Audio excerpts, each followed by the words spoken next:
Aslomaga tayyormisiz? Birinchi o'rinda o'sha rezyume hisoblanadi. Hamma narsani yo'l-yo'lakay o'rganamiz. Behavioral questionlar ham bo'ladi. Xatoyingizdan o'rganasiz. Mana shu holatda davom etadi-da. Nafaqat bilim, balkim soft skilllar ham bo'lishi kerak. Ko'cha tilida aytganda любой ishga kirishda kerak bo'ladigan nimalar? O'zimizni experience, ya'ni o'zimiz siz qanaqa kirgansiz? Ana shu step by step gapirib bering. Ya'ni LinkedIn juda katta ahamiyatga ega ekan. Keyin shu rezyume, portfolio ham juda muhim. Birinchi step mana shu bo'lgan, mana shularni to'ldirish. Ну, real hayotdagi qanaqa muammoni yechgansiz? Mana shu eng katta narsa. Buni boshlagan vaqtimda bir izlanib ko'rgandim. Bu bo'yicha hali O'zbekistonda nima bo'lmagan ekan. Tez uchar samolyot uchayotganda kitob o'qib ketadi. Texnikdan yaxshi o'tganman. Technical oson bo'ladi epamga. Hatto juniorlar ham seniorga topshirsa bo'ladi deb. Ofisga chaqirishgan, o'sha kontraktlarga qo'l qo'yganmiz. Task olganingizdan boshlab to productionga chiqquncha siz javobgarsiz. Birinchida turgan vaqtimda free loyiha chiqib qolgan. Keyin o'shanga qo'shilib ancha narsa o'rganganman deya olaman. Izlanuvchan, qiziquvchan bo'lish kerak. Ancha o'sish bo'ladi, ancha rivojlanish. Lekin show off bo'lish kerak. Odatda fanda onboarding jarayoni 3 oygacha davom etadi. Bir hafta yoki 1,5 haftaga qolmay 25 mingta foydalanuvchi уже foydalanishni boshlagan.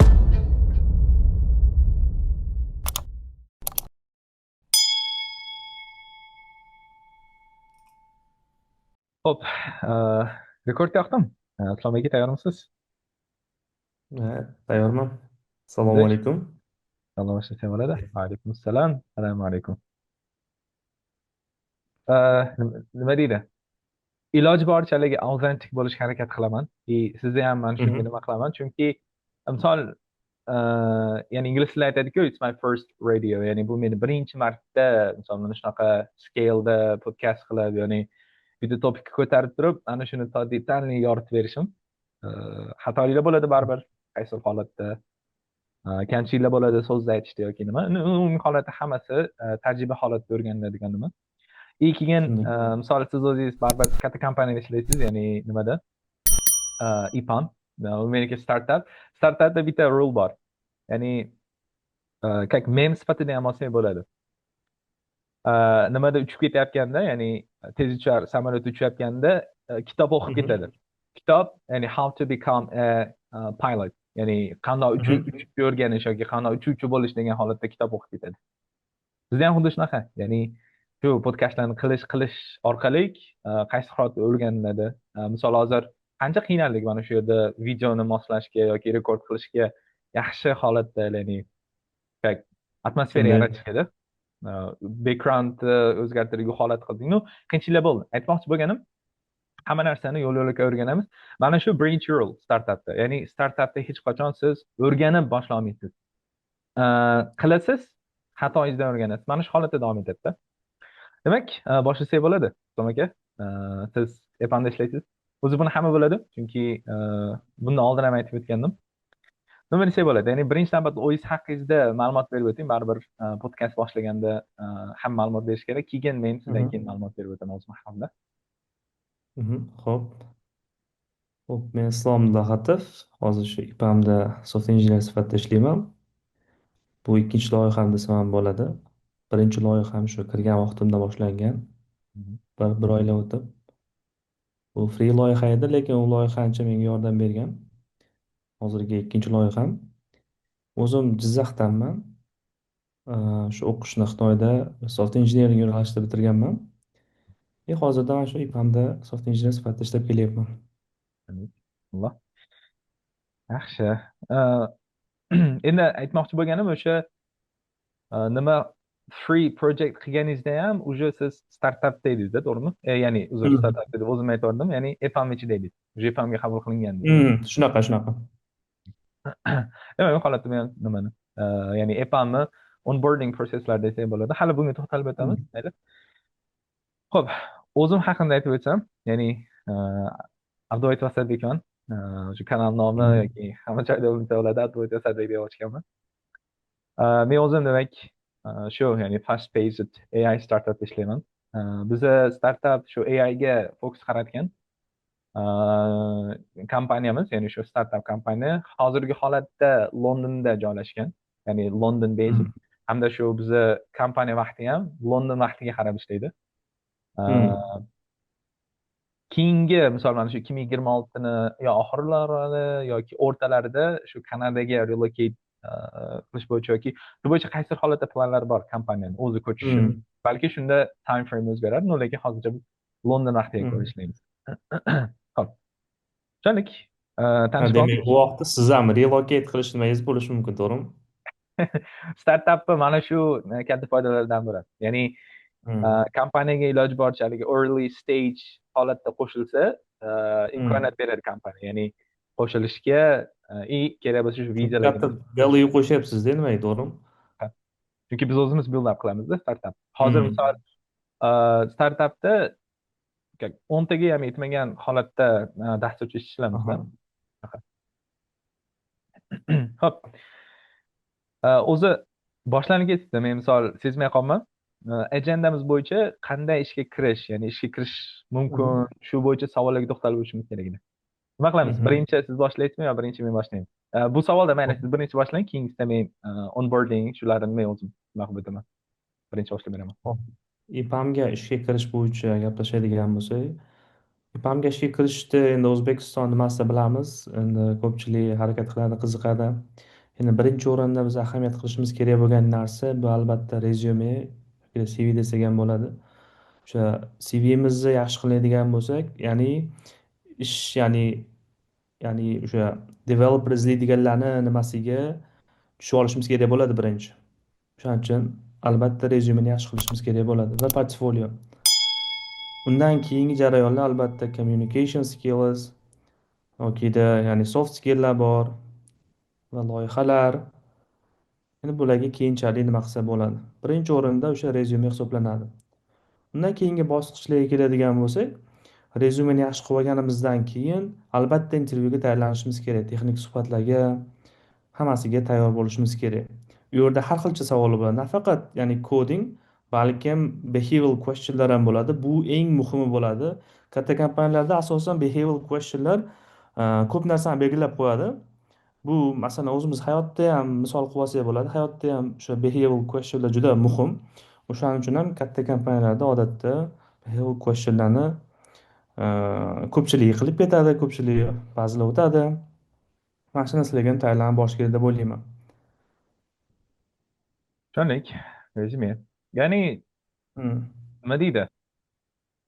Xohlagan yoki ko'cha tilida aytganda любой ishga kirishda kerak bo'ladigan nimalar. Hmm. Misol bizda ham startapda ham shu Hmm. CV, portfolio va kazo kerak bo'ladi. Lekin startapda bitta farq tomoni bu showing off. Ya'ni bizda misol hozir luxury show off bo'lib ketgan-ku mana Hmm. Instagramda. Instagram Hmm. kirsayotgan turaligi Hmm. holidayga u davlat ketgan, holidayga bu davlat ketgan. Ana shu holatlarni haligi show off qilib har xil reelslar chiqarib narsa qilib aytadi. Hmm. Men ham o'shalar qatoridanman. Hmm. No, Hmm. lekin show off bo'lishi kerak startapda. Chunki Shunday. misol siz hech qaysi nimaga startapga shunchaki CVni o'zi bilan qo'shila olmaysizda. Shunaqa. Startapga kirishda show off qanaqa bo'ladi? Misol qanchalik siz strong bo'lishingiz, ya'ni misol bitta dastur tilini oladigan bo'lsangiz, qanaqa proyektlar qilgansiz? Qanaqa misol Hmm. ichkariga kirib real muammoni yechgansiz? Mana shu holat Hmm. startapda eng katta nima? Misol katta haligi big companylarga ko'rada. Lekin big Hmm. companyda shu behavioral u bu haligi historisini check qiladi, hamma holatlari bor. Lekin Hmm. startapda siz aytib o'tgandan ko'ra bitta farqi shu showing off bo'ladi. Ya'ni showing off deganda qayerga travel qilish yoki nima emas, Hmm. knowledge tomonlama. Qanaqa skilllaringiz bor, qanaqa proyektlar qilgansiz? No, real hayotdagi qanaqa muammoni yechgansiz? Mana shu eng katta narsa. Misol men bitta narsa example keltira olaman mana shunga. Endi baribir Hmm. show off bo'lar ekan. Qanaqa deydigan bo'lsa, misol o'zi kanalda ham nima bergandim. Ya'ni yozib o'tgandim. Botni, ya'ni Telegram botni ishga tushirganman. Bir hafta yoki bir yarim haftaga qolmay 25 mingta foydalanuvchi уже foydalanishni boshlagan. Ya'ni bir haftada yoki bir yarim hafta ichida launch bo'lgan. O'sha vaqt mobaynida 25 mingta demak foydalanuvchi. Ya'ni bular aktiv. Bot misol как payment sifatida ishlaydi-da. Ya'ni u yerga payment qilasiz, o'sha payment qilganingizdan keyin botni ishlata olasiz. Mana shu holatda Hmm. ishlaydi. endi baribir referral linklari ham bor. Misol 10 ta odamni narsa qilsangiz sizga tekin urinish beradi. Mana shu holatda ham qilsangiz bo'ladi. No, lekin bu yoqda showing off qanaqa bo'lyapti? Progressni, ya'ni men o'zim dasturchi sifatida bitta app qurdimda, uni Hmm. misol 1,5 haftada mana shu rezultatga chiqara oldim. Endi bu yoqda show off nima bo'ladi? Birinchi navbatda qanaqa framework ishlatganim, ikkinchi navbatda bo'ladi nima sababdan uni ishlatganim, hamda misol mana shunaqa 25 mingta odam, e, ya'ni 25 mingta 1,5 hafta yoki 1 hafta degan u big Aha. upwardda, ya'ni birdaniga uchish degan.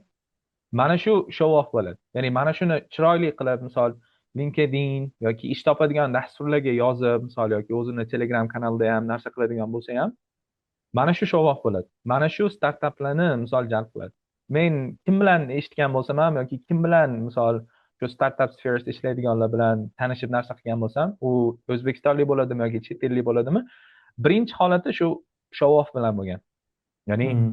o'zini ko'rsatib bergan. Chunki любой startup ichidagi haligi olov bo'lib turgan bor-ku, o'shani qidiradi. Hmm.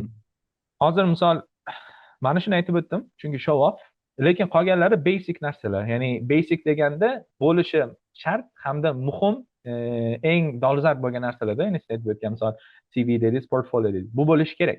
Bo'lmasa уже bo'ldi, pishdi degan. Show off qilolmaydi ham. Bo'lishi kerak startapda. Endi Hmm. startapda bitta mana shu farq xolos.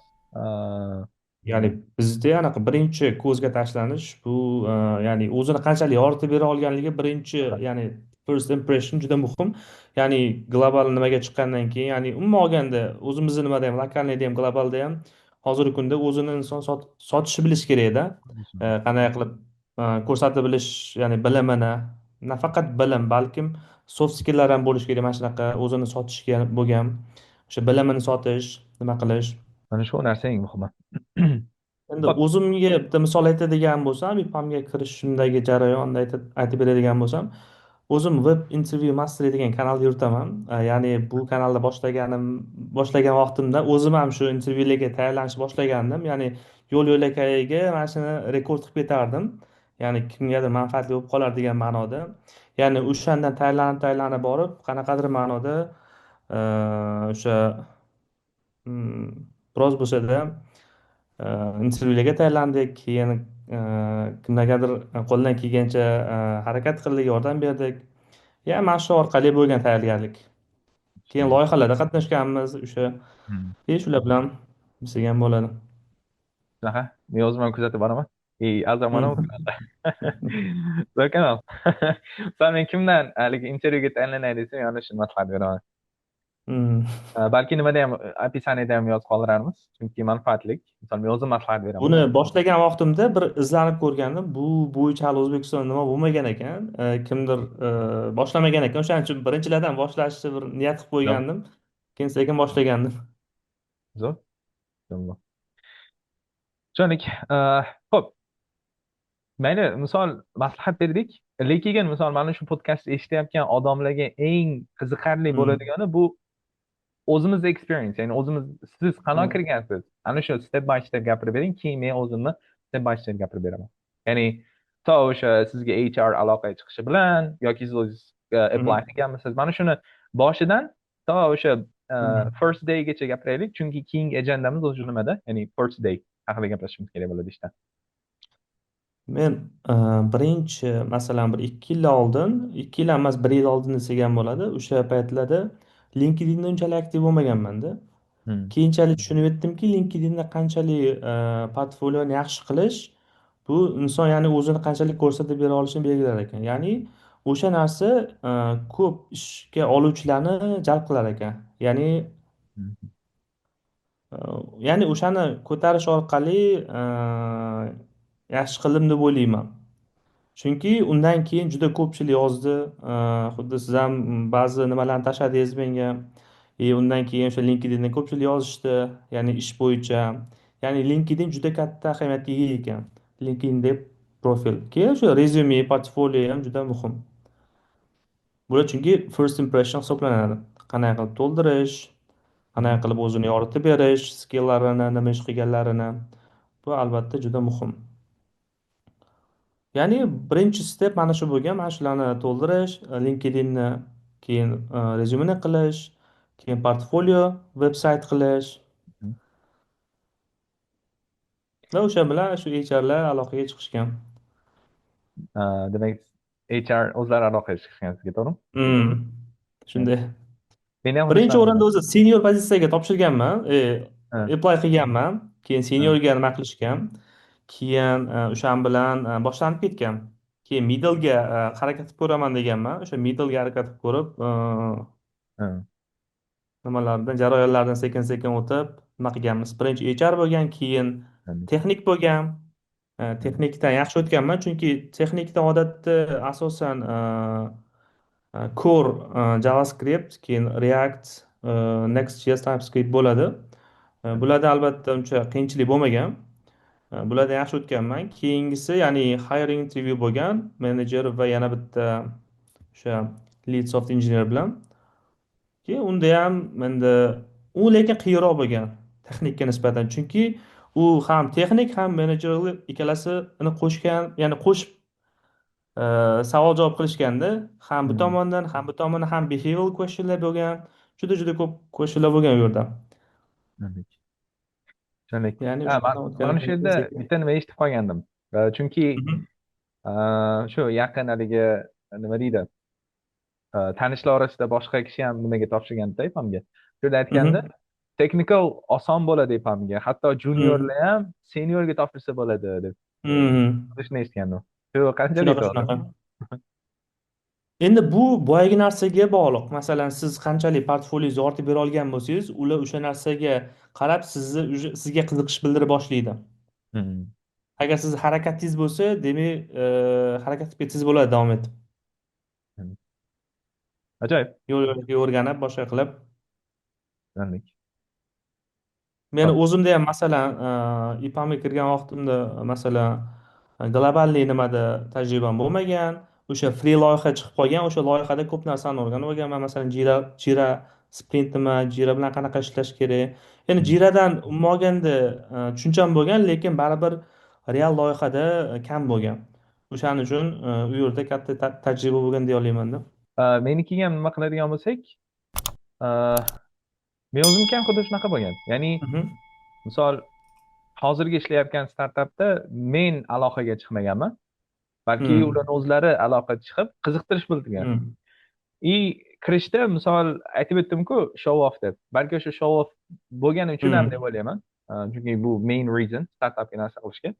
Sразу narsada, misol, startapda, misol, Kanarda ham nima qilganman, bizlardagi open vacancy ochilganda startapimizga. Mana shu Mhm. taskni bitirsa, ya'ni mana shuncha vaqt ichida уже bo'ldi, ishga qabul qilinadi deb. Xuddi shu Mhm. holatda task berilgan menga.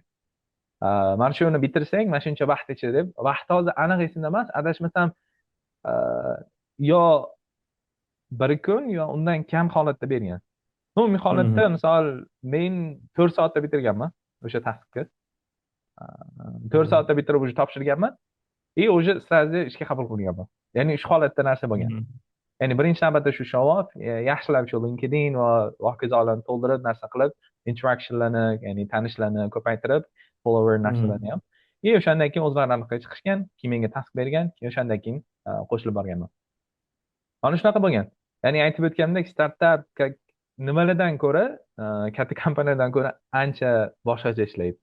Ya'ni boshqacha Mhm. ishlaydi deganda, ularga seni kimliging, qanaqa nima bo'lishing, ya'ni backgrounding emas, output muhim. Ya'ni Mhm.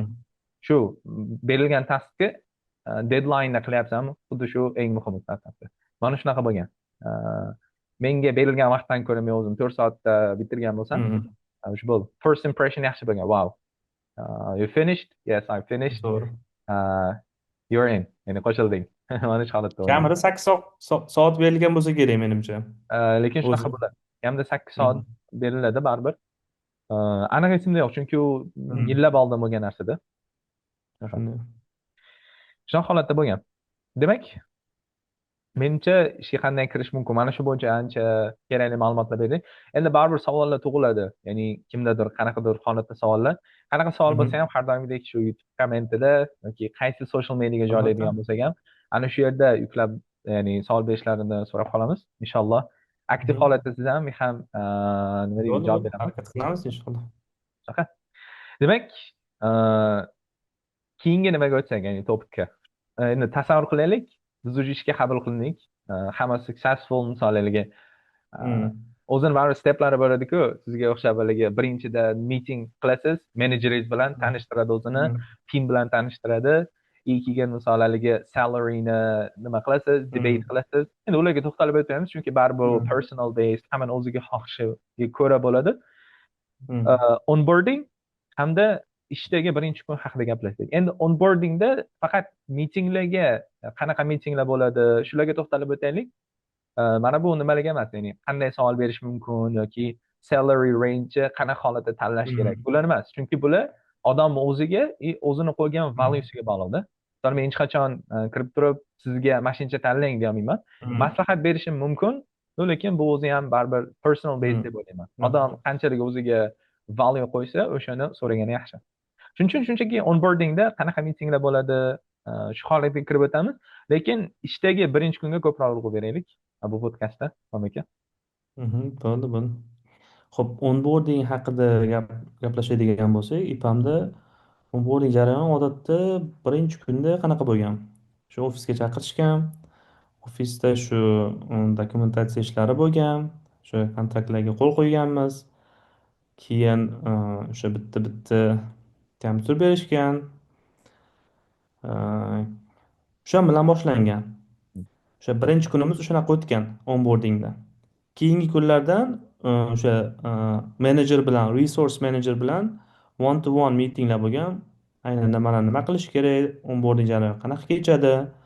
Keyin o'zini shu bizda onboarding degan o'zini bitta platformasi bor. U yerda har xil ya'ni o'rganishimiz kerak bo'lgan narsalarni yuklab borishadi. O'shalarni doimiy o'rganib borishimiz kerak. Ya'ni o'shani bo'lishi mumkin, security bo'lishi mumkin, yana bo'lishi mumkin o'sha nima klientlar bilan yaxshi ishlash, yaxshi nima natija yetkazib berish, ya'ni yaxshi ishlash.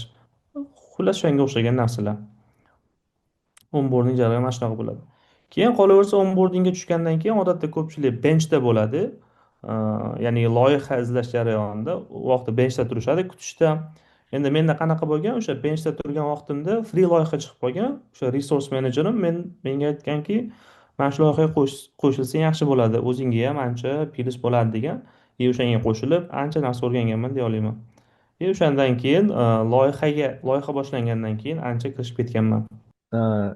Ajoyib. Sizlarchi?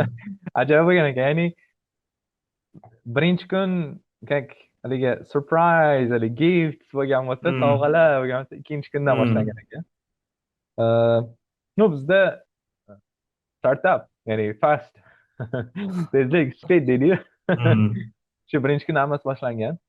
Shu sразу misol birinchi ya'ni bir xil bo'ladi. Misol любой ishga kirganda ham shu kontrakt haligi salaryni уже qo'l qo'yasiz kerakli joylariga. Endi bizniki nima-ku, ya'ni remote-ku. Shu remote qo'l qo'yganman. Уже nimada saqlangan. Ya'ni u qo'l nimaga? Shu ya'ni siz kelishgan oylikka shu kompaniyani o'zini qonun qoidalari, haligi paid nima deydi-ku? Day off, shunaqa nimalar, holidaylar, hokazo holatlar. No, vaqtda range bo'yicha hammasiga qo'l qo'yasiz o'sha. Bitta qo'l qo'yishingiz hammasiga ketadi. Mana shu holat bo'lgan. Lekin bizda birinchi kundan oldin bo'lgan.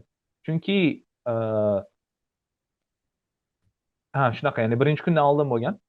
Qo'l qo'yganman. Ertasi kunidan Onlayn boshlab, bo'lganligi uchun, to'g'rimi? ertasi kunidan boshlab уже narsalar bo'lib ketgan. Endi bilmadim, agar nima bo'lganda, ya'ni offline bo'lganda, misol o'sha kompaniya, misol men Londonda bo'lganimda, Londonga borib turib, qo'l qo'yib, hamma bilan tanishib, ko'rishib, keyin nima qilib ketsam bo'lardi. Keyin ikkinchi kundan boshladi, xuddi sizga o'xshab. Lekin birinchi kun shunaqa bo'lgan. Endi birinchi kun ham deyolmayman buni, chunki shunchaki xabar jo'natgan, xabarga kirib, qo'l qo'yib qilganman bo'ldi. Ertasi kunidan уже men birinchi kun deb bilaman, haqiqiy nimalar boshlangan. Ya'ni nimaga qo'shilganman? Ya'ni Slack shunaqaligi kompaniya o'zi email beradi-ku. Hammasi o'zi qo'shilganman. Qo'shilganimdan keyin shu hammasi boshlanib ketgan. Meeting, hamma vaqtlari уже ko'rinib chiqqan, qanaqa mitinglar bor, nimalar bor. men qaysi teamdaman, ya'ni qaysi jamoa bilan ishlayman, sherigim kim yoki misol backenddagi dasturchi kim yoki end to end testingdagi kim, ya'ni QA testing deydiku. Shular hammasi nima bo'lgan. И birinchi meeting, birinchi kunda bu tanishuv bo'lgan. Ya'ni hamma jamoadagilar kirgan, men ham kirganman. Shu hozir misol nimada Zoomda nima qilyapmiz-ku podkast, xuddi shunaqa bo'lib, hamma o'zining kamerasini yoqqan, hamma bilan tanishib chiqqanman. Shu HR nima, ya'ni CEO hammasi o'tirgan. Endi startap bo'lgani uchunda hammasi o'tirgan. Shu tanishganmiz, men o'zim haqimda gapirga berganman, nimalarga qiziqaman, nimalarga qiziqmayman. Ular ham xuddi shunaqa. Chunki o'sha qiziqish orqali tanishib ancha nima bo'ladi. Shunaqa. Ko'p kishi I love reading books, I love riding a bike, shunaqa har narsani aytgan, basketbol, sportlar deb. Holatda bo'lgan. Birinchi meeting shu tanishuv. Tanishganman. Ikkinchisi alohida menejer o'zi bilan bo'lgan. Ya'ni menejer bilan o'zi bilan deganda PM bilan bo'lgan. Shu PM o'zi nazorat qiladi, qaysi holatda ishlashimiz, misol ishdan qanaqadir task berilsa, qayerdan o'sha task topib, qayerga qo'shish yoki qilayotgan ishingizni GitHubga qanaqa yuklash, nimalar ishlatilinadi, qanaqa toollar bor. Mana shu hammasi bo'yicha ma'lumot berib o'tgan. Bu ikkinchi meeting bo'lgan. Bu lekin alohida bo'lgan. Shu общий meeting bo'lganda kirganman. O'shandan keyin chiqib ketib, alohida meeting PM o'zi bilan birga bir, ya'ni individual, ya'ni face to face meeting qilganmiz. Shu ekranni share qilgan, kerakli ma'lumotni tushuntirib bergan, mana shu holatda bo'lgan. Bu birinchi kundagi ikkinchi meeting bo'lgan. O'zi bu faqatgina birinchi kunning o'zida bo'ladi xolos. Chunki keyingi kundan уже hammasi o'z iziga tushib ketadi. Shu, ya'ni day to day meetinglar boshlanib ketadi. Mana shu holatda bo'lgan. Bu shu bilan loyihaga kirib ketgansiz, to'g'rimi? Loyihaga kerak narsaga kirib ketganman. Endi loyihaga kirish deganda, misol birinchi kunning o'zidayoq nima yozmaganman, kod yozmaganman. Birinchi kunda tanishuv bo'lgan. Shu tanishuv deganda odamlar o'zi bilan ham, code base bo'yicha ham nimalar ishlatadi, databaza qayerda joylashgan, qanaqa ishlatilinadi, kerakli misol toollar, front end qanaqa, back end qanaqa, Figma ishlatiladimi, process qanaqa, misol developmentdan to productiongacha bo'lgan. Hammasini umumiy holatda mana shuni tanishuv bo'lgan. Technical tomonlama ham, shu colleaguelar bo'yicha ham. Mana shu holatda kechgan birinchi kun. Endi birinchi kundagi meetinglar haqida narsa qiladigan bo'lsak, bizdagi meeting hozir bu yerdan ko'rsataman. 4. Hozirgi vaqtda bizda 4 ta meeting bor bir kunda. Ya'ni bu birinchisi ish boshlashda, misol daily call available deyiladi. Ya'ni shu ish boshlashingizdan oldin 1 soat hamma kiradi meetingga. Ana shu yerda misol daily call available da nima ish qilishingiz, nimalarga e'tibor qaratishingiz yoki qanaqa misol urgent tasklar bor. Mana shuni hammasini yoritib beriladi. Kerakli yordamni misol teamdan so'raysiz ana shu yerda. Bu bizda 1 soat vaqt ajratilgan. Lekin odatda bu kompaniyaga, startapga bog'liq holatda o'zgaradi. Ba'zilar yarim soat qiladi agar ishchisi kam bo'lsa, yoki ba'zilar juda ko'p qiladi, yoki ba'zilar team bo'lib turib qisqa qilib qo'yadi. Mana shu holat har xil bo'ladi. Ikkinchisi bizda bu solution support. Ya'ni solution support o'zi nom bilan aytib turibdi. Bu ham 1 soat davom etadi. Birinchi meeting tugadi.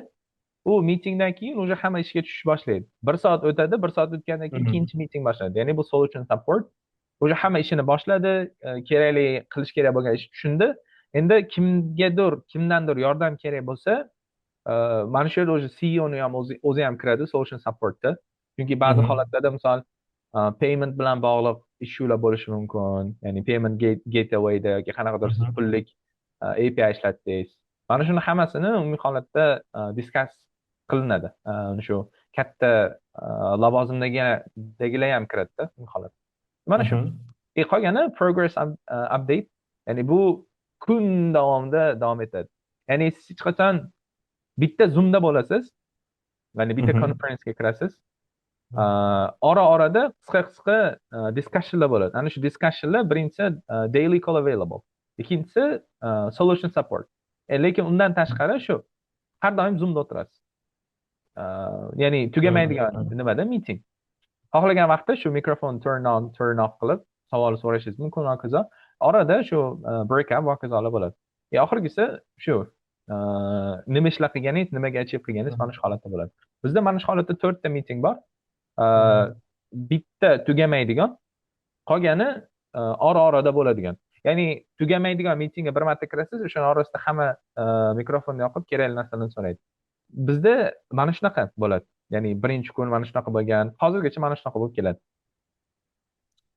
Zo'r. Hozir Bizda men Aha. ikkita nimani bog'lab yubordim. Ya'ni bundan oldingi nimaga ko'ra biz ishdagi birinchi kunni gaplashishimiz kerak edi. Keyingi Mhm. mavzu day to day meetings edi. Ya'ni kunlik uchrashuvlar. Mana shuni уже men yoritib berdim, ya'ni ikkita savolga. Chunki qaysidir ma'noda bog'liq. Chunki aytib o'tgandek startap ancha tez ishlaydi. Shuning uchun. Shunaqa. Mana shunga to'xtalib o'tsangiz bo'ladi. Ya'ni savol kundalik uchrashuvlar yoki day to day Aha. meetings. Yaxshi. Odatda IPAMda onboarding jarayoni 3 oygacha davom etadi. Bu vaqtda ya'ni odatda developerlar benchda turishi mumkin yokida o'sha muddat davomida loyihaga o'tib ketishi mumkin. Ya'ni onboarding jarayonida ya'ni u yerda ichki nima bor, ya'ni intervyu, ya'ni project intervyu ham bor. Bu ya'ni texnik intervyulardan ancha qiyin hisoblanadi. Chunki hamma project IPAMda juda ko'p loyihalar bor, ya'ni o'shalarga o'zlari yozishadi sizga yokida siz apply qilasiz. O'sha orqali o'sha loyihalarga topshirishingiz mumkin. U yerda ham juda kuchli nimalar bo'ladi. Suhbatlar bo'ladi, savol-javob bo'ladi. Ya'ni agar siz o'shalardan o'tsangiz, keyin loyihaga qo'shilishingiz mumkin. Agar loyihaga qo'shila olmasangiz, sizni EPAM 3 oy support qiladi. O'rganishingizga hamma narsani qilib beradi. Ya'ni sizga invest qiladi anchagina. Masalan, o'zini masalan platformalari bor o'rganishga, ya'ni pullik nimalar sizga tekin bo'ladi. Ya'ni o'sha joydan o'rganishingiz mumkin. Va menda o'sha free loyihaga qo'shilganman, u yerda ancha tajriba bo'lgan, keyin a, loyiha chiqqan, o'sha loyihaga qo'shilib sekin moslashib ketganman. Bizda odatda qanaqa bo'ladi? Kunlik eng kamida bitta miting bo'ladi yoki ikkita. Keyin bo'lishi mumkin, ya'ni ikkita uchta bo'lishi mumkin. Nimaga qarab? Masalan, kimdadir muammo bo'lsa, ya'ni u masalan one to one qilib yokida bitta guruh ochib o'shanaqa qilib masalan miting bo'lishi mumkin. Odatda lekin kuniga daily bo'ladi, sprint planning bo'ladi, o'sha nimalar bo'lyapti, qanaqa ketyapti hamma, ya'ni bitta nimada ketyaptimi? Ya'ni o'shaning uchun odatda kunlik nimalar bo'ladi. Ya'ni sizlarda ham misol bizga o'xshab, ya'ni startapga o'xshab nimami? Mitingga ochib qo'yiladi, hamma mitingga o'tiradimi ish vaqtida? Yo'q, unaqa emas. Unaqa emas? Bizda shunaqa narsasi bor, platformasi o'zini Teams degan nimasi bor. U yerda odatda bizda o'sha miting albatta belgilanadi, chunki har bitta masalan men o'zim bo'lsam, mening vaqtimga baribir value qilishadi ular. Menga qarab masalan miting belgilashadi. Aynan o'zlariga qarab belgilashmaydi narsani, meni vaqtim bormi, o'shanga qarab belgilashadi. O'shaning uchun doim mana shunaqa jarayonda ishlaydi IPAMda. Hmm. Lekin odatda kunlik doimiy bir xil vaqtda miting bo'ladi. Undan Hmm. tashqari holatda miting bo'ladigan bo'lsa, albatta sizni vaqtingizga qarab o'sha set qilish mumkin. Joyib. Mana shu eng katta foydasi katta kompaniyada Ha. ishlash. Ya, mana shunaqa nimalari bor. Lekin o'sha startapda siz aytgandek o'sish katta bo'ladi. Chunki juda tez bo'ladi nimalar. Top. Ozgina muammo bo'lib qoldi. Mhm. Davom etsa bo'ladi. Mana shu yerda ya'ni uzilish uchun day to day meetings. Mana shu yerda aytib o'tdingiz. Ajoyib. Ya'ni siz aytib o'tgan bo'yicha, ya'ni faqatgina o'sha miting o'ziga kirish kerak, boshqa vaqt miting kirmasdan o'tirish. Endi bizda ham xuddi shunaqa, ya'ni miting kirmasa ham bo'ladi, lekin mitingga kirsangiz o'zingiz haligi available, ya'ni men уже ishlayapman. Hmm. Qanaqadir savol bo'lsa bemalol so'rasang bo'ladi degan holatda environment yaratish uchun ham bizda Hmm. day lasting, ya'ni shu bir kun davomida davom etadigan meeting conference yaratilgan mana shu holatda bo'ladi.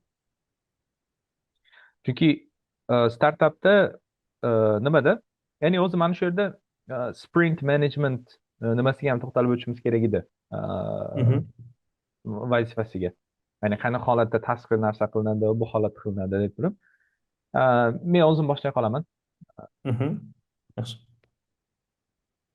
Bizda startapda o'sha haligi nimada, ya'ni reaction haligi juda birpasda bo'lib ketadi. Haligi taskga ham, vazifaga ham, chunki erta bitirish kerak, tez qilish kerak. Hmm. Hozircha ayniqsa AI bo'lganda ancha qiyin. Вообще speed narsa bo'lib ketgan haligi nima deydi? Konkurensiya deydi-ku. O'shada ham Hmm. ancha nima bo'lib ketganda. Mana shu holatda misol muhim bizda haligi mitingda har doim kirib o'tirish kerak bo'lgan. Hech qachon misol yozsangiz ham bo'ladi, javobini kutib Hmm. o'tirmaysiz. Shunchaki mitingda turn on qilasiz, so'raysiz. Misol kimdan savol so'rash kerak bo'lsa, kimdir misol sizni blok qilayotgan bo'lsa-da, mana shu holat. Endi Spring Managementga to'xtaladigan bo'lsak, biz Spring Managementda linear ishlatamiz. Oldin Jira ishlatganmiz. Mhm. Lekin Jira'dan ko'ra qaysidir holatda bizga linear qulay kelgan. Mhm. Hozirgacha ishlatib kelamiz chunki. Nima desak bo'ladi? O'zi men ancha oldin kirganim uchun, ya'ni qaysidir yillar o'tib ketyapti. Hmm. Birinchi navbatda Jira ishlatilgan, ya'ni sprint managementga, shu tasklar hammasini narsa qilishga, keyin orada sprint, ya'ni Jira'dan Slack o'zini shu nimasi bo'yicha feature chiqqan. Ana shunga ozgina o'tilgan. Orada Notionga ham o'tamiz deyilgan. Ya'ni Notion o'zida ham timeline track Hmm. Bor, qilib bor. narsa tez bo'ladi. Ну, oxirgisi hozirgacha ishlatib kelayotganimiz bu linear. Linear orqali ishlatib kelayotganmiz. Linearda shu sprint yaratiladi. Sprint nima degan savolga to'xtalib o'tsak, bu sprint 2 haftalik nima? Как deadline desak ham bo'ladi. 2 haftadan iborat. Ana shuning ichida qilish kerak bo'lgan tasklar, qilish kerak bo'lgan hamma demak vazifalar mana shu sprintni ichida belgilab o'tiladi. Shu demak biz sprintga linear ishlatamiz. Linearda har doimgidek o'zini statuslari bor. O'zi любой Jira'ni olamizmi yoki linear olamizmi, haligi kolumnlari bor-ku. Hmm.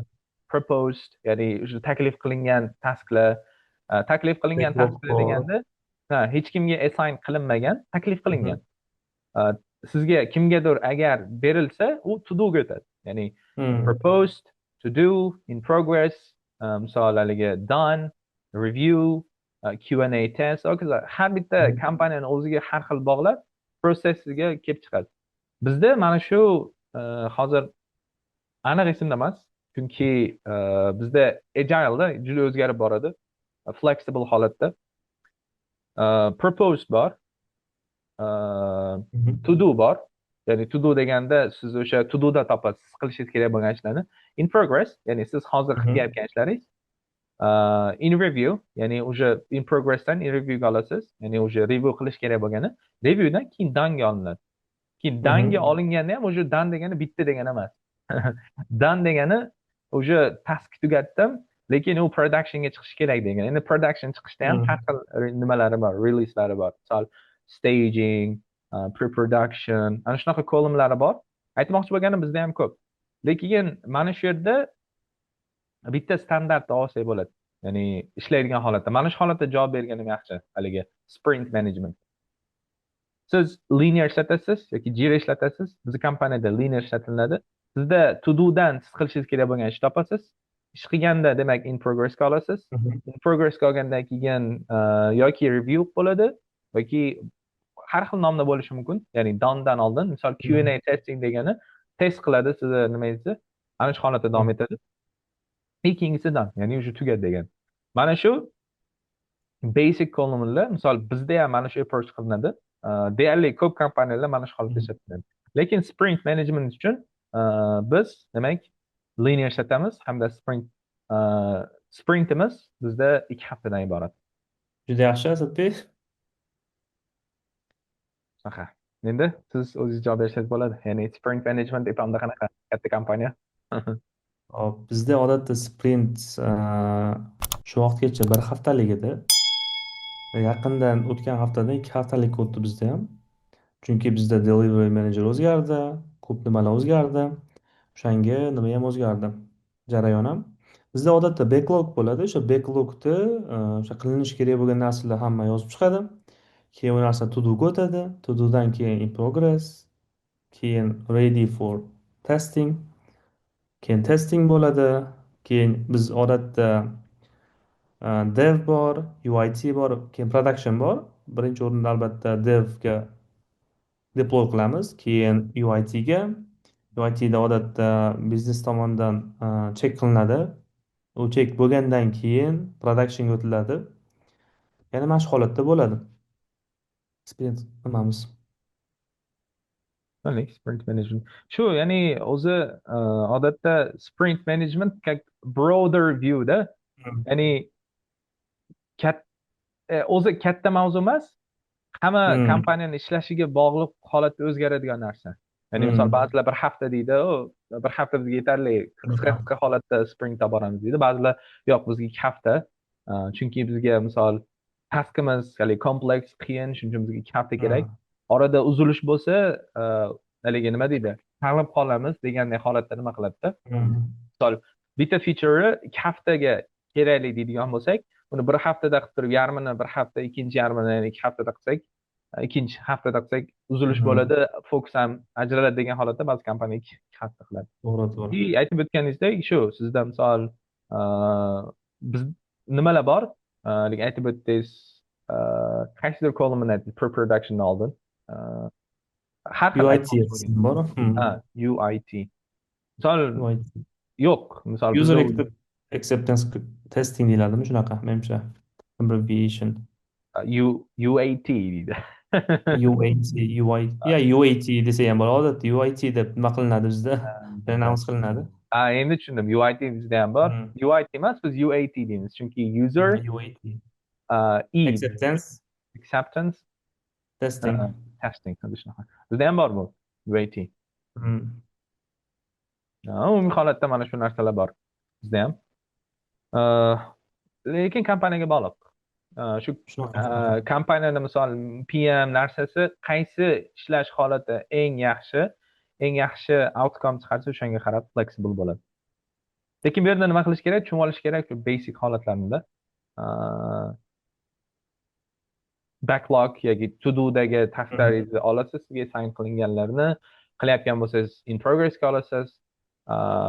Agar siz ishingizda tugatilgan bo'lsa, sizdan keyin qaysidir misol sizdan kattaroq sizga assign qilingan dasturchi bo'lsa, o'shanga reviewga berasiz, u reviewdan danga oladi.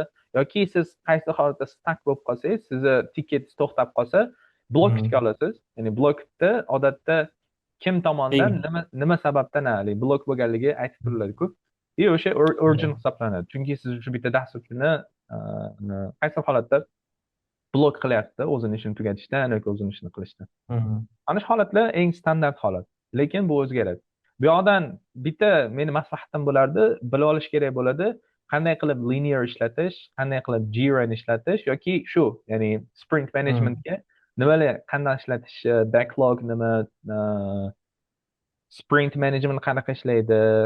Mana shu hammasini tushunib olish kerak bo'ladi. Tushundik. Keyingisi from task to finish line. Meni fikrim bo'yicha mana shu nimada, ya'ni vazifadan to vazifani tugatgunisigacha bo'lgan yo'l. Mana shuni haligi describe qilib berishimiz kerak, aytib berishimiz kerak bo'ladi. Bu menimcha 2 xil yo'l. Ya'ni 2 xil holat deb o'ylayman. EPAM bilan startapda. Chunki startapda siz own qilasiz bitta narsaga, ya'ni feature qurishdan to nima userga yetib borguncha siz javobgar bo'lasizda. Misol men o'zimni taskimni olsam, developmentda quraman, developmentda uni kerak bo'lsa test qilaman qaytadan. Haligi product documentation bor-ku, ya'ni product needlari. mana shunaqa bo'lishi kerak, filtr bo'lganda bunaqa bo'lishi kerak. Hammasini o'zim test qilaman, shu ishlayaptimi, xatolik yo'qmi, mana shu hammasini. Agar okey, hammasi yaxshi bo'lsa, keyin push qilaman. Push qilgandan keyin ham tekshiraman, chunki iloji yo'q. Balki misol qaysidir dasturchini push qilganida correct bo'lib o'zgarib ketgan bo'lishi mumkin yoki qanchadir vaqtdan keyin misol boshqa dasturchi pull qilib o'zgartirib yana qayta push qilgan bo'lishi mumkin.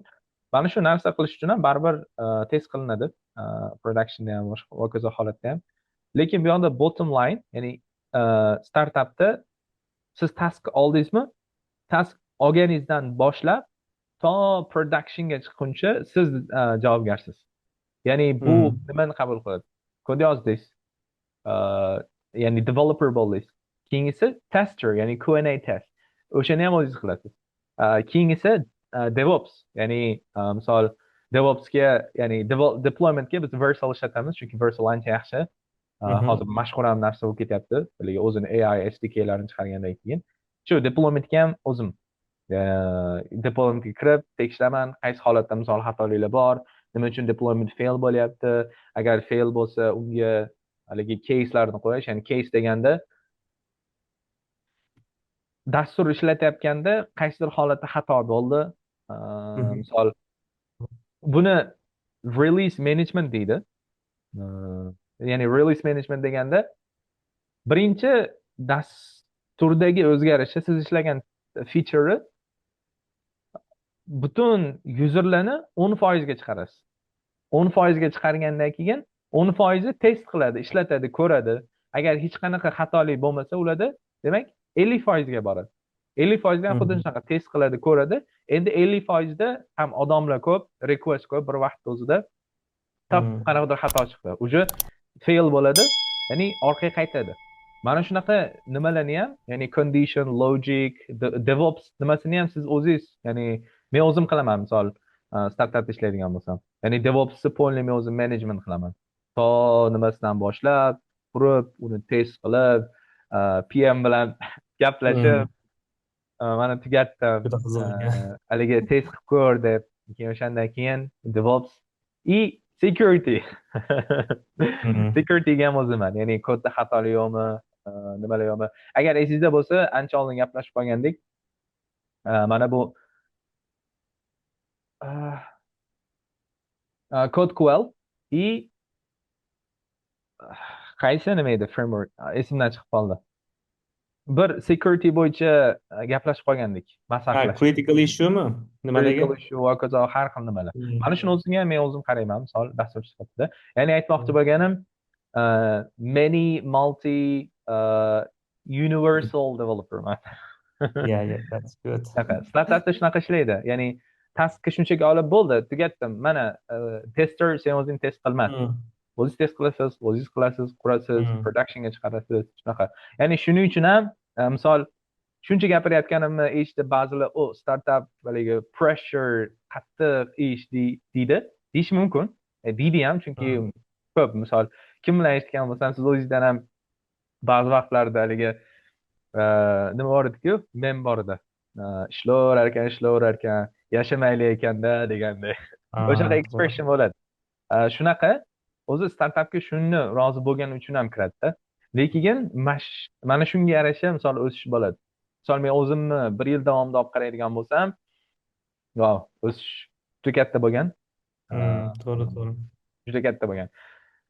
Nima deydi? Qiyinchilik orqasidan yengilchilik ko'p nimalar kelgandek, xuddi shunaqa. Ya'ni bizda shunaqa bo'ladi. Hech qachon task o'zini olib, ikkinchi kolumnga o'tkazib bo'lmaysiz, ya'ni reviewga o'tkazib bo'lmaysiz. Siz o'zingiz oxirigacha borishingiz kerak bo'ladi, bitta task olsangiz.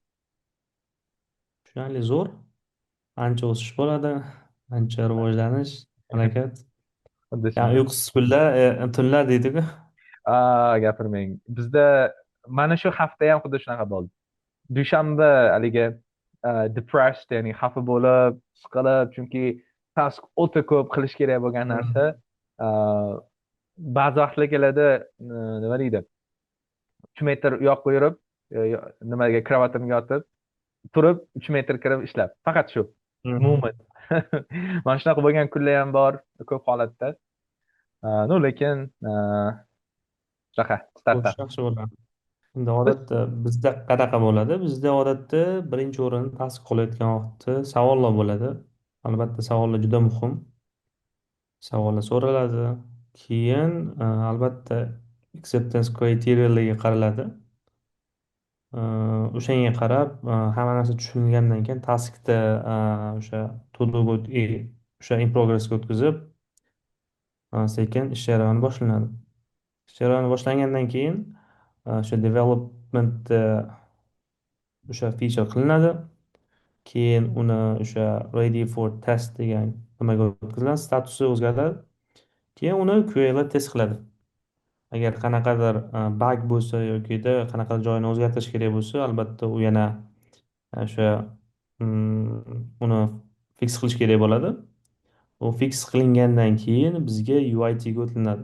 O'sha UIT da odatda yana bir test bo'ladi. Uni o'sha biznes tomonidan nima qilishadi, o'zlari test qilib berishadi. Agar u narsa ularni nimasiga to'g'ri kelsa, haqiqatdan ularni masalan shu acceptance kriteriyasi nima bo'lsa, o'tgan bo'lsa, demak, keyingi nimalarga o'tiladi sekin-sekin. Keyingi tasvirlarga. anlik. Ancha bo'ladi. Keyin DevOps tomon sizga qaraydimi yoki sizga qaramaydimi? Ya'ni DevOps deganda, ya'ni developmentga chiqarishmi? Ya productionga chiqarishmi? Ha, productionga chiqarish. Ya'ni UIT ga, productionga ham, ya'ni o'zim chiqaraman ham loyihada. Anlik. Nima tomonchi? Ya'ni chunki aytmoqchi bo'lganim, bilmadim bu EPAMdagi proyektga bog'liqmi yoki timga bog'liqmi? Ko'p nimalardan eshitganman. Misol, front-end bo'lib dasturchi bo'lib kirgan, Mhm. backenddami yoki DevOpsdami nimadir holatda o'zgarish qilish kerak bo'lgan. Ana shu holatda Mhm. u boshqa timku, ya'ni front-end team, Mhm. back-end team, DevOps team deydigan bo'lsak, hozir hammasi Mhm. ancha o'zgarib ketyapti. Lekin oldingi sxemaga qaraydigan bo'lsak, misol front-end bo'lib turib, DevOpsga haligi request jo'natadi yoki backendga Mhm. request jo'natadi. Mhm. Requestda shu mana shu joyini o'zgartirish kerak, mana shu holatda xato bo'lib qoldi deb. Endi katta kompaniya shunaqa ishlaydi-da, ya'ni tim holatda Mhm. ishlaydi. Narigi timga request jo'natib, u requestni javobi kelib, haligi siz o'zgartirishingiz kerak bo'lgan holatda qilguncha ancha vaqt Mhm. ketadi. To'g'ri, EPAMda ham to'g'ri. mana shu holatmi yoki bu holat emasmi? Chunki katta kompaniya-ku. Odatda hozirgi loyihamizda shunaqaki, odatda bizda ya'ni revenue growth management bo'lganligi uchun odatda data analytikaga juda katta urg'u qaratilgan. Hmm. Bizda backendchilar bilan frontchilar juda kam. Hmm, hmm, Asosiy ish bizda orqada bo'ladi, orqa fonda bo'ladi, ya'ni backenddan ham narigi tomonda, e, hmm. ya'ni u tomonda qilishadi ko'p ishni. Chunki ham o'sha Shu hisob kitob holatda ishlari o'sha yoqda bo'ladi. shu holatda bitta term ishlatdingiz. Mhm. Backenddan ham narigi tomonda. Nima shunday? Power BI. Power BI desa bo'ladi. Ha, Ya'ni Power BI deb menimcha backend eshitgansiz, to'g'rimi? haligi nima deydi? Backend data bilan frontend orasida ishlasa, frontend user bilan backend orasida ishlasa, Mm. backenddan uyog'i ham bor deng. Da, da, to'g'ri. Ya'ni Ajoyib. backendchilarimiz shunaqa qiladi, ya'ni Power BI developerlar bilan ham ishlaydi. Hmm. Ulardan ma'lumot oladidan bizga yetkazib beradi, ya'ni front-endga. O'sha bilan frontchilar odatda chiqarib beradi user interface'ga. Tushundik. Ya'ni aytmoqchi bo'lganingiz nima emas, ya'ni whole company emas, team bo'lgani uchun Mm. har xil demoqchisizda. Shunaqa. Tushundik. Mana shu men eng yaxshi ko'rgan nima, ya'ni to'xtalib o'tishimiz kerak bo'lgan Mm. uh, savolcha deymizmi yoki katta mavzu deymizmi, uh, approach to tasks, ya'ni vazifalarga yondashuv.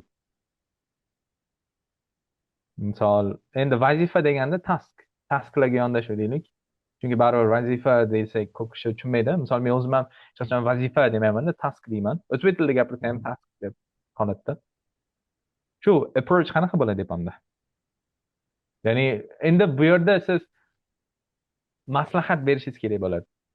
Tasavvur qilaylik, kimdir epamga kirdi va уже ishni boshladi, teamga qo'shildi. Endi approach to tasks qanaqa bo'ladi? Maslahat bering, balki o'zingiz experience'ingizni gapirib berarsiz. Albatta, birinchi o'rinda bizda o'sha taskni yaxshilab o'rganib chiqish kerak bo'ladi. Bu yerda qanaqadir tushunmagan joyi bo'lsa, uni so'rash kerak. O'sha keyingi o'rinda o'sha acceptance kriteriyalarni yaxshilab ko'rib chiqish kerak. Qanaqa joylari, ya'ni bu developerga tushyapti. Agar o'sha tushunmagan joylari bo'lsa, yaxshilab so'rab olib, chunki buni baribir so'rab oladi. Har bitta acceptance kriteriyadan o'tish kerak bo'ladi. O'shaning uchun bu narsa juda muhim. Keyin odatda o'sha developerlar bilan juda yaxshi bo'lish kerak, soft skilllar yaxshi bo'lish kerak. Ular bilan doimiy aloqada bo'lish kerak. O'shanda juda yaxshi bo'ladi menimcha. Tushundik. Eng muhim mana shu. Keyin izlanuvchan bo'lish kerak, albatta. Google Izlanuvchan. Bizda eng qilishni haligi bilish kerak. Googling how to yeah, how to Google emas, how to prompting. yeah, prompting. Oh, Google endi Iloji eski holatda. biroz boshqacha bo'lgan ilgari. Yoki how to ChatGPT ing. Shu holatda qilsak ham bo'ladi. Yaxshi. Mana shu narsa holat bizga ham qo'shilib ketadi. Siz aytgan, ya'ni izlanuvchan, qiziquvchan bo'lish kerak. Mana shu gold, ya'ni gold narsa hozirgi zamonda, ayniqsa AI zamonida eng muhimi. Chunki o'sha AI bilan nima holatda bo'lib ketadi-yu. Endi men misol eng narsani mem holatda gapirib beraman. PM dasturchiga kelib nima qiladi? Why it takes so long time from you? Ya'ni sendan nimaga juda ko'p vaqt oladi deb savol beradi.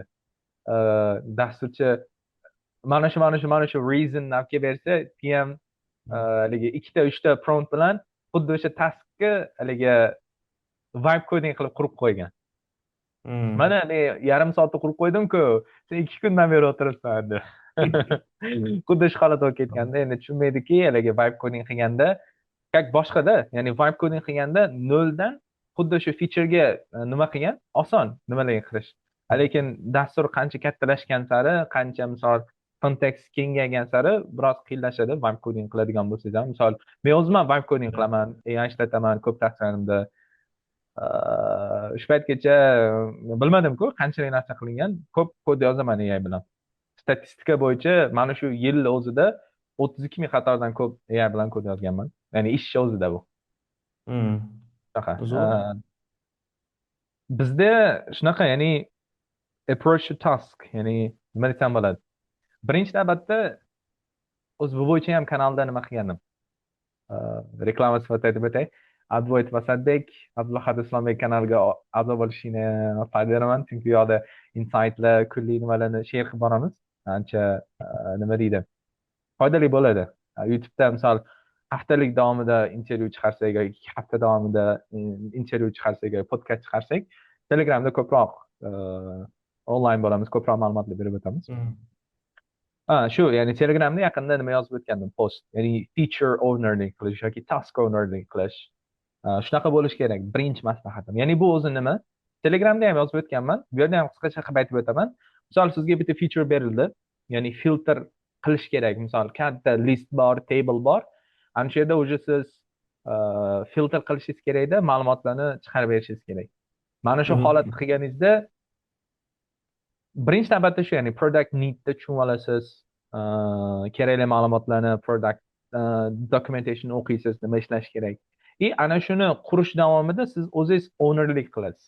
Ya'ni sizga product qil degan uchun emas, balki siz mana shuni qilishingiz kerak bo'lgan hamda siz uni o'zingizni nima deydi? Holatingizdan kelib chiqqan holatda qilyapsiz. Ya'ni holatingizdan deganimda user sifatida qilyapsiz. Misol filter berdi, documentationda misol filter berilgan, lekin user qiynaladi uni qilishda yoki qiynaladi ishlatishda. Mana shu holatda siz o'zingiz user sifatida o'ylaysiz, agar bu holatda qilsam, to'g'ri, documentationga to'g'ri keladi, product needni bajaradi, lekin mana shu holatda misol user qiynaladi. Chunki bizda boshqa feature bor, u xalaqit beradi bir-biriga. Misol buttonni bu holatda joylashtirish yoki chapdan tepaga ochish, filtr qilayotganda e, multiple filtr qilish, ya'ni birdaniga ikkita uchta filtr Hmm. orqali filtr qilish. Mana shu holatlarda user sifatida siz o'ylab ana shuni o'zgartirgan holatda, ya'ni o'zgartirgan deganda nima, produktni needini beryapsiz, ya'ni produkt sizdan nimani talab qildi, filtr qilish beryapsiz, lekin ownerlik sifatida siz userni o'ylayapsizda, userga buni holatda qilsak produktdan ham ko'ra haligi Hmm. qulay, ya'ni cozy deydi, comfort bo'larkan, ya'ni user qiynalmasdan ishlatadi degan holatda siz qaysi holatda o'zgartirish kiritasiz, yoki siz ana shuni to test qilib, optimize qilib, mana shu holatda qilishingiz feature ownerlik deyiladi. Ya'ni siz o'zingiz shunchaki qil deyishgani uchun qilmaysiz, balki qilasiz ham, user sifatida o'ylab unga o'zgartirish ham kiritasiz. Mana shu holat feature ownerlik hisoblanadi. Mana shu taskga meni approachim, ya'ni maslahatim bo'lardi. Ya'ni hech qachon task holga tushib qolmaslik kerak. Ya'ni qil bo'ldi, qil bo'ldi, qil bo'ldi. Bu Hmm. emas. To'g'ri, to'g'ri. Qilish kerak, o'ylash User kerak, user friendly bo'lishi sifatida kerak. ishlayaptimi yo'q. Chunki mana shunda haqiqiy nima qiladi. Haligi e, nimalar ham boru, oshpazlar ham. Ovqat qiladida, ovqatni narsa qilib, o'zi ichib ko'radida, keyin qo'yadi-ku. Hmm. Shirin chiqibdi degan, xuddi shunaqa bo'lishi kerak. Juda ham kod yozish kerak, taskni bajarish kerak, keyin oxirgisida o'qib turib, haligi qilish kerak. Zo'r degandek. Mana shu meni maslahatim bo'ladi, eng katta maslahatim. Boshqa maslahatlar ham bor. O'zi approach juda wider, lekin bularni ham balki nimada yozib o'tarman, Telegramda a'zo Hmm. bo'lishini kerak bo'luvchi. Zo'r bo'ladi. Shunaqa. Lekin hozirgi maslahat berishim kerak bo'lgan shu. Shunaqa. Yaxshi. Shunaqa qilib podkastni ham ancha vaqt davomida narsa qilamiz. Ya'ni gaplashib, har xil mavzularga kirib, уже oxirlab ham Hmm. qoldik. Endi shu yerda continuous improvementni ham qo'shgan ekanmiz agendaga. Ya'ni gaplashishimiz kerak bo'lgan, ya'ni Mhm. doimiy rivojlanish, o'sish, ya'ni muhimi. Endi bu narsa startapda ancha oson. Chunki aytib o'tganimdek, DevOps ichiga siz shunchaki Mhm. kirmaysizda, shunaqa push qilib qo'ymaysiz. Uni ichiga kirib turib, aytib o'tganimdek 10% yuzerlarga berasiz, xatosiz ishlatsa 50% ga berasiz, u xatosiz Mhm. ishlatsa 100% ga, ya'ni hammasiga berasiz. O'sha feature Mhm. tugaydi, o'sha bo'ldi, ishlayapti bo'ladi. Mana shu holatda o'zingiz boshqarasiz. Code security'ni o'zingiz boshqarasiz. Feature ownerlik qilasiz. Bu hammasini olib qaraydigan bo'lsak, bu sizga katta o'rganish beradi, ya'ni continuous improvement. O'rganib master bo'lib boraverasiz. Mhm. Be the best what you are doing deydi ingliz tilida, ya'ni sen o'zing qiladigan ishda eng zo'ri bo'l degandek. Mana shu sizga Mhm. yordam beradi, ya'ni startup eng katta foydalaridan biri mana shu. Continuous improvementga ham, u feature developmentga ham, hammasiga. Shuning uchun startupda bitta qilib aytganda continuous improvement yoki kelajakda o'zingizni misol wow haligi expert, pro, alpha Mhm. ko'rmoqchimisiz? Startup.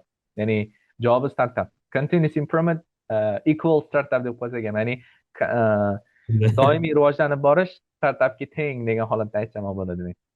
Bitta gap so'zda. Endi men aytib o'tadigan bo'lsam, odatda EPAMda har bitta nimani o'zini nimasi bor. Masalan, ya'ni mas'ul shaxs bor. Masalan, men developermanmi, o'zim ishimni qilaman. Testerlar test qiladi. Masalan, shu DevOps ishini qiladi. Xuddi shunday bizda endi continuous improvementga odatda bizda ko'p platformalarimiz bor. Ulardan ko'p narsa o'rgansak bo'ladi bepulga. Ya'ni mana shunday qilib o'rganib borsak bo'ladi, o'zimiz ustimizda ishlab. Keyin loyihada ham o'sha challenging joylari bo'ladi. U narsalarni o'rganishimiz kerak bo'ladi, dokumentatsiya o'qish kerak bo'ladi. Keyin fikr almashish kerak bo'ladi. Albatta, zanutchan bo'lish kerak. Keyin time managementni doim yaxshi ushlash kerak bo'ladi. Bu narsalar juda muhim. Mana shunaqa. Keyin hozirgi kunda mana AI rivojlanib ketdi. U bilan yaxshi, masalan, yaxshi prompt yozishni o'rganish kerak. Bizda mana shunaqa alohida kurslar ham bor edi. Prompt yaxshi nima qilish bo'yicha. Bular ham albatta bejizga bo'lmagan, chunki qanchalik yaxshi promptda narsa yozib bera olsak, savolimizni yaxshi yoritib bera olsak, o'ziga shunchalik yaxshi javob beradi va o'zimiz ham anchagina yaxshi o'rganib olamiz o'sha narsa bo'yicha. o'xshab ketadi. O'xshab ketadi Mhm. qaysi ma'noda. Lekin baribir startap, epon. Mhm. Ikki xil dunyo deb bilaman men. Shunday. Aha. Islom aka, katta rahmat vaqt ajratib shuncha narsa qilganingizga. O'zi ancha bilmadim, bir soat yoki undan ham oshdimi? Vaqtga ham qaramayman qachon boshlaganimizga. O'zi Uh, anchadan beri mana shu narsani reja qilib yurgandik. Sizga ham juda katta rahmat. Inshaalloh Vaqt davomiy topib bo'ladi. kelgandik. Men nima deydi, yanada darsliklarni, yanada shu Mhm. qaysi topikaliga juda kerakli ekan. Mana shuni nima qilib izlanib boryapman. Ya'ni Mhm. keyinchalik, keyingi epizodlarga olib chiqishga inshaalloh. Keyingi epizodlarda ham ko'rishamiz Islom aka. Boshqa mavzularda faqatgina ishga kirish Mhm. yoki day to day narsalar emas, balki Albatta. umumiy holatda hammacha. Rahmat. Taklif uchun rahmat, Asadbek. Ishlaringizda rivoj. Islom aka, Albatta mayli. doim aktiv bo'lishga harakat qilamiz. Qanaqadir savollar bo'lsa doim tayyormiz javob berishga. Keyin qanaqadir kimgadir yordam kerak bo'lsa albatta harakat qilamiz. O'zimiz yurtdoshlar nimalarga doim podдержкаga tayyormiz. Qanaqadir qo'ldan kelgancha albatta. Sizga ham rahmat, mana yaxshi nimani boshlabsiz. Ishingizda rivoj, Alloh o'zi qo'llasin. Biz ham doimiy nimadamiz, aktiv bo'lamiz. Qo'ldan kelgancha. Holatda. Katta rahmat Islom aka. Mana shu yerda mitingni Okey. tugatamiz unda.